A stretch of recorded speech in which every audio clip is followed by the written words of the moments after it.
Yo, YouTube, what is up? Radar 25 back again with my co-host Michael Fuente. What up?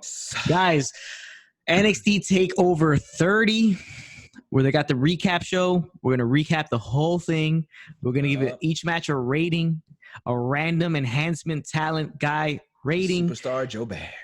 Today for NXT 30, since it's a special monumental show, we're picking the one and only ripoff of Hulk Hogan, Randy Hogan. That's what we're picking. The legendary Randy Hogan. WWE legend. These guys, these men and women last night at NXT TakeOver 30 were all giving, busting their ass, giving their heart out, everything to see how many Randy Hogans they would get in our recap show.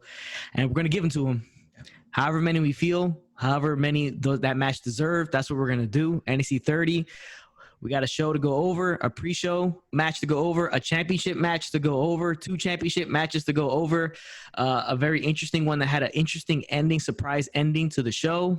We got a lot to get into, but before we get into it, guys, I want to remind you guys to have a like on this video and previous videos. Hit the subscribe button if you're watching this video and you're not subscribed to the motherfucking channel. Then hit the notification bell so you guys are alerted when new videos drop, like this one, like our AEW one, and like our SummerSlam one tomorrow night. Guys, follow me on social media, Twitter, Instagram. Follow the Twitch for the live streams. Join the Discord. Not follow Discord. Join the Discord. We got a sub channel in our Discord. Wrestling Marks United. Talk to us about wrestling, current product, nostalgic stuff, whatever you guys want to talk about wrestling related. Talk about it there. And without further ado, guys, let's jump right into the video. Our recap and a review of NXT Takeover 30. And NXT Takeover 30 had a pre-show match that was for the #1 contendership for the tag team titles, take on Imperium. It was Breezango versus Legado de Fantasma versus only Lorcan and Danny Burch. This match, not much special here. I'm going to give it 1 Randy Hogan. I would give it 5 just because Breezango, my team, came out on top and will face Imperium for the NXT Tag Team Championships. Rematch. So, shout out to Fandango in this match. They treated him less as a comedy act and more as like an actual wrestler. Shout out to that. Really like Breezango. They both seem like really cool guys. And I really enjoy, their shtick, their gimmick, and their style. So shout out to them. I'm going to give it 1 Randy Hogan for this match. All right. I would give this match a 0.5 Randy Hogans if it wasn't for the right team winning. So since they won the match, they got a 1.5 Randy Hogans. Let's meet in the middle and give it 1 Randy Hogan. 1 whole Randy Hogan. Okay, so we'll give it 1 whole Randy Hogan. Again, they're getting their props. We said they're the most entertaining guys on NXT. They're hilarious, they're hysterical, and we like the fact that they were funny going in and business in the ring, and then funny going back out. And just that's what you need. Hopefully they this time they beat Emporium. They should have done that 2 months ago, but they whatever. NXT messed that one up. But they get the rightful place. They need to be tag team champions. They need to entertain us. They need to kick ass in the ring and keep on entertaining because they're freaking hysterical. So they are hysterical. Good job NXT on that one. Yeah, I really enjoy Breezango from day one. Really enjoyed him. Okay, let's get to the actual card, the actual show. First match on the show was Finn Balor. It was a late match that just added Finn Balor versus Timothy Thatcher, the nastiest son of a bitch in the ring. I mean, I love Timothy Thatcher's style because he's so aggressive and he's so such a bastard in the ring. He really is. But shout out to Finn Balor to really bringing it to Timothy Thatcher. He got caught a lot with arm bars, Fujiwara arm bars, all that stuff like that. Real joint manipulation stuff. A lot of pulling of the fingers, pulling of the wrist. Putting pressure on the wrist. A lot of stuff like that going on here. But I really enjoyed the match. It was more ground based for the most part. Obviously, Timothy Thatcher's style. A lot of stomps. Rough stomps from double stomps from Finn Balor. Finn Balor ends up hitting the coup de grace. Then he hits the 1916 DDT, gets the win here. But shout out to Timothy Thatcher, man. I really enjoy his matches, and I just like his style. I really do like that cactus catch can style with a lot of that. As long as you do it stylish, and he has great facials. He's a really nasty looking bastard in the ring. Especially the facials he makes. He just looks angry and mean. Yeah, he does. Yeah, so I'm gonna give this one 3 Randy Hogans. I'm gonna give it 3 Randy Hogans too. I mean, I love that type of style of match. Both guys bruising. It felt real. It felt like everything hurt. You know what I'm saying? This match, both guys are gonna wake up this morning and feel extremely sore. So I like it. And Thatcher loses, but he's still a badass because his style is such a badass style, and his facials, like you said, and just his move set is painful that even if he loses, you still don't want to fuck with that guy because he looks nuts. He dresses nuts. he's just nuts. So you don't want to mess with a guy like that. And Finn needed to win this match because Finn needs to get on a roll. He needs to get something going here. Let's get a storyline going somewhere. He's been kind of in limbo for the last few months, ever since the pandemic hit and no Walter. So, and NXT UK is coming back September 17th. We heard that later. So hopefully that Walter versus Finn thing happens soon. But definitely 3 Randy Hogan's match was hell of a way to start the show. Loved it. Hell of a way to start the show. Really enjoyed the match in its entirety. Next thing on the show was the North American Championship ladder match. 5 men in the ring. This was, these ladder matches, they're nuts sometimes. They do some really big, dangerous-ass moves. Yeah, I mean, there's Johnny Gargano, my God. Yeah, Candice LeRae. Yeah, I mean, between Johnny Gargano and Candice LeRae got involved here. Really getting involved a lot. At one point, you got Bronson Reed climbing up to get the belt. And then Johnny Gargano tries to stop him. Johnny Gargano gets dropped. Candice LeRae hops on Bronson Reed's back on top of the ladder. He does a splash with her on his back on top of Johnny Gargano. There was another spot too where Cameron they bridged the ladder against the ropes, and Cameron Grimes is climbing. Johnny Gargano does like a spin out power bomb, but only hits Cameron Grimes on half of the ladder. Really nasty spot. And Gargano hits a lot of the ladder. Yeah, he hits a lot of the ladder. He took himself out. But there was a lot of big spots, a lot of athleticism, especially from Damian Priest. Good to see that. He's a big guy, but good to see him doing those athletic moves. Crazy spot too with Velveteen Dream. He gets thrown out of the ring like on top of ladders, but he flies past the barricade and through a table. It was a big spot, but a lot of big spots here.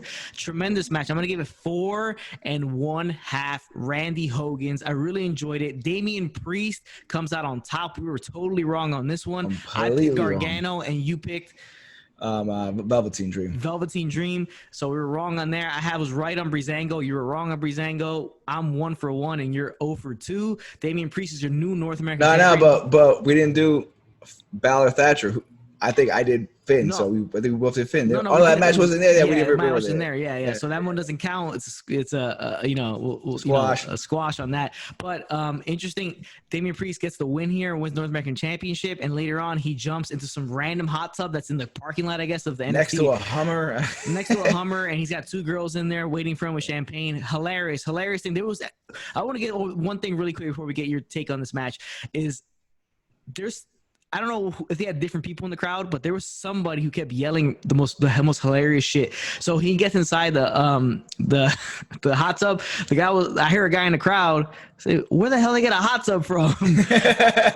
And he would come out later on. I don't know if it's the same person or the group of people. You heard them a lot, and they were saying a lot of stuff that was really funny. Surprised they let him go on for that long. But go ahead and give your take on this match. I thought the match it hit for me. I mean, everyone got their stuff in. Everyone looked good.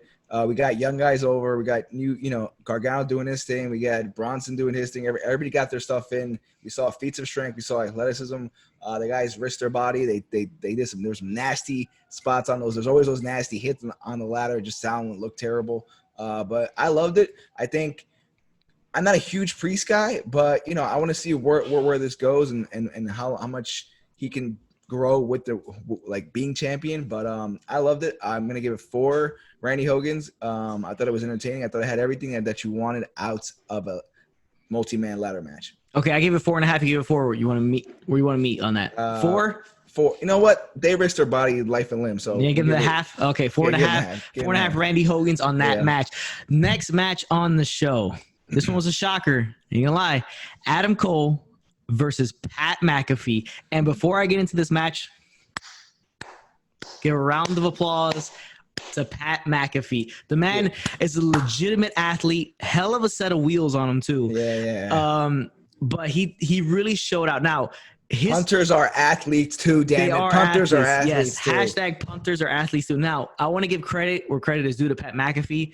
He has a very, very solid punch. Yeah, for a guy who's never really wrestled. His tie-ups, collar and elbow tie-ups, look kind of odd. They were bad. They were bad. It wasn't good. Tremendous shows of athleticism and a nice drop kick. Yeah. He dove, did like a swanton out of the ring on top of everybody. It was a pretty one. It wasn't like an awkward, he was a pretty swanton. It was nice. Now, the most beautiful thing he did was he went for a superplex.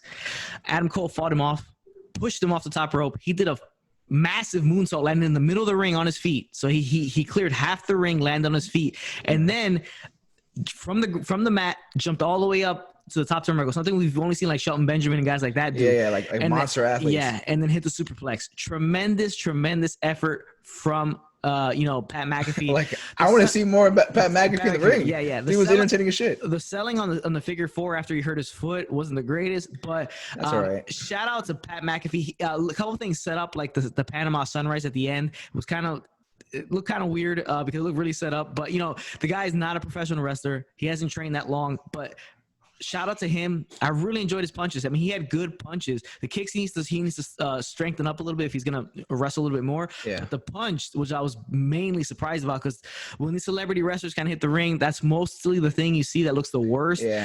Is the punches and stuff like that. Hey, Shane McMahon, learn how to throw a goddamn punch because this is way better. Yeah, this is better than Shane McMahon's punches. Interesting enough. Yeah, but I'm gonna say he had a tremendous showing. It's the best celebrity or outside person I've ever seen in the wrestling ring.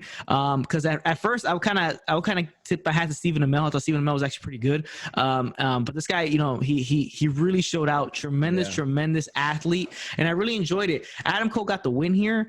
But shout out to Pat McAfee. He really took advantage of this match. Did a tremendous job. I'm gonna give this one 4.5 Randy Hogan's, just because it was a good match, but also because Pat McAfee did a really good job and really impressed in this match.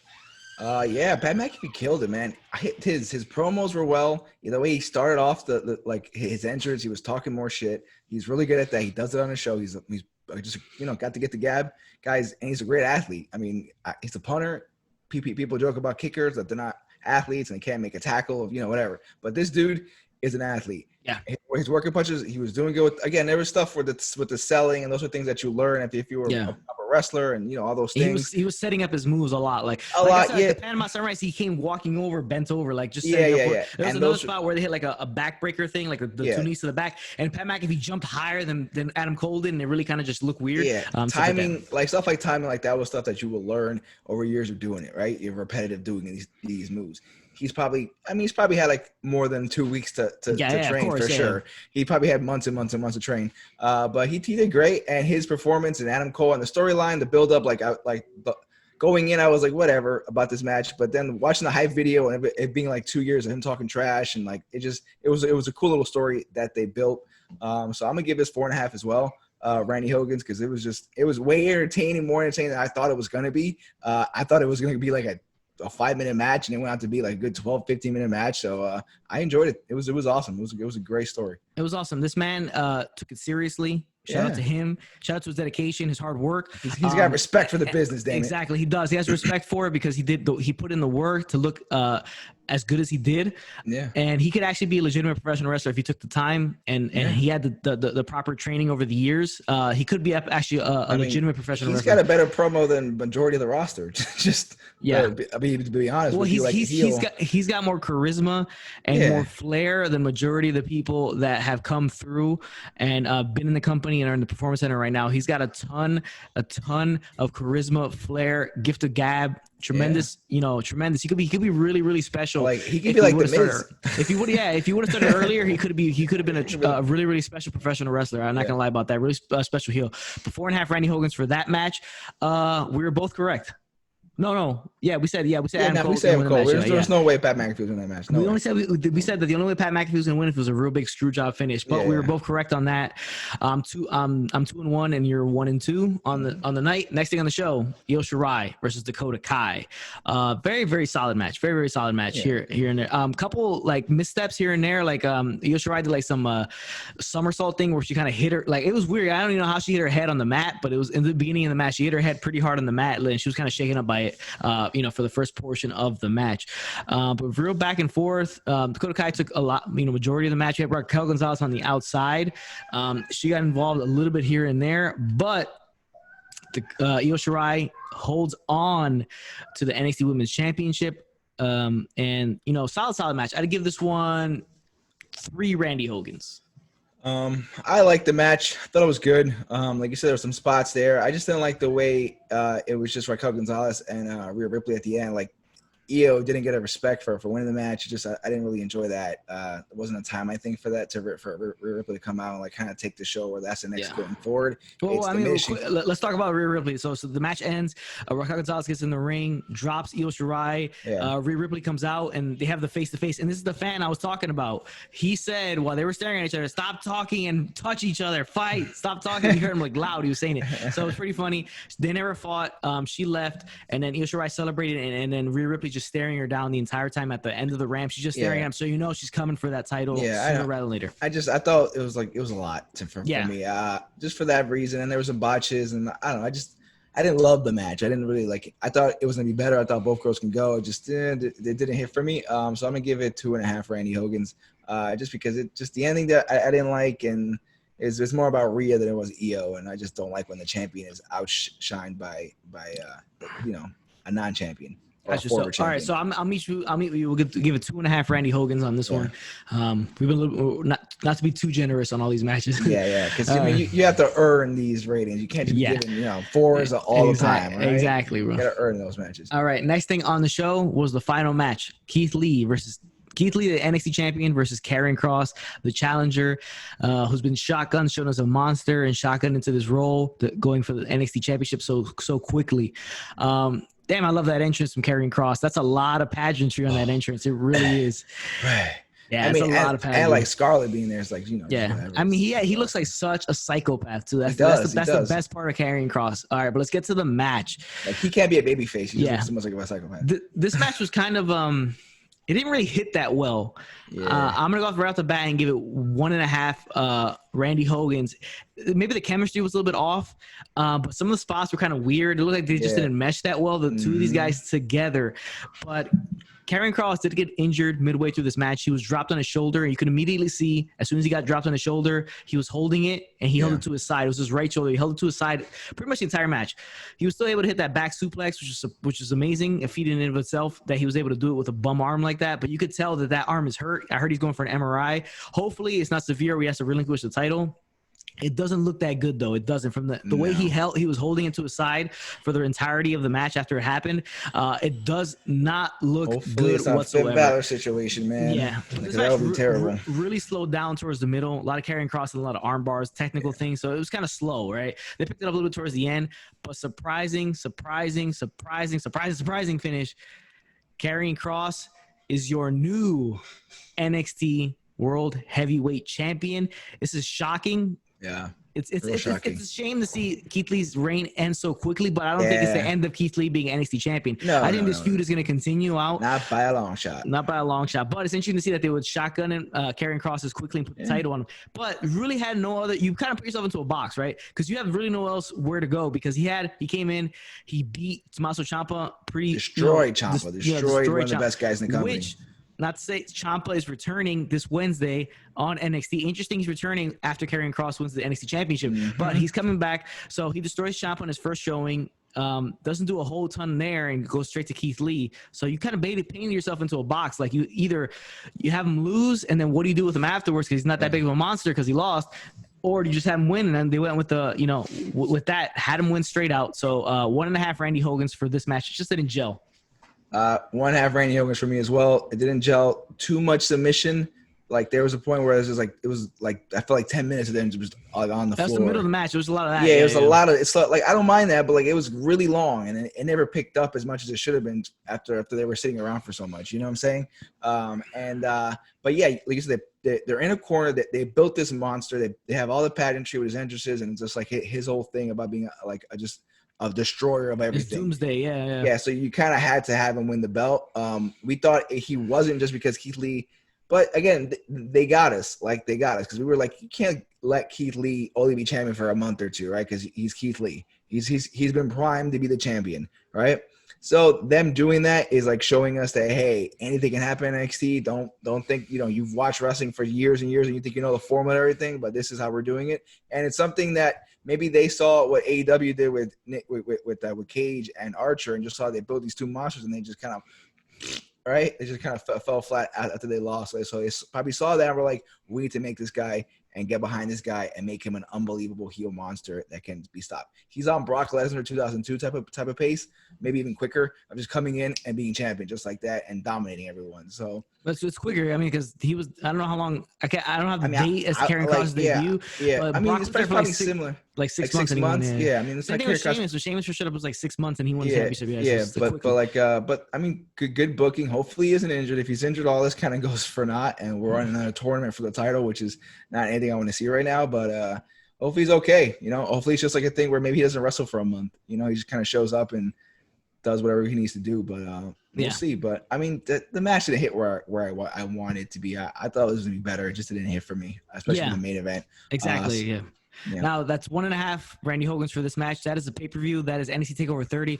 Never have there been a bad takeover, and this isn't one of them. This is a bad takeover. It's a very, very solid takeover. Not the best one they've done, but it was a very, very solid takeover. Never will there be a bad one. Knock on wood, never will there be a bad takeover. They've knocked it out of the park almost every single time. And when they don't knock it out of the park, it's a solid double, triple. So appreciate you guys for tuning in. That's our recap and review of NXT Takeover 30. And remember, if it doesn't work, your brother, not do the job. Later, Mox.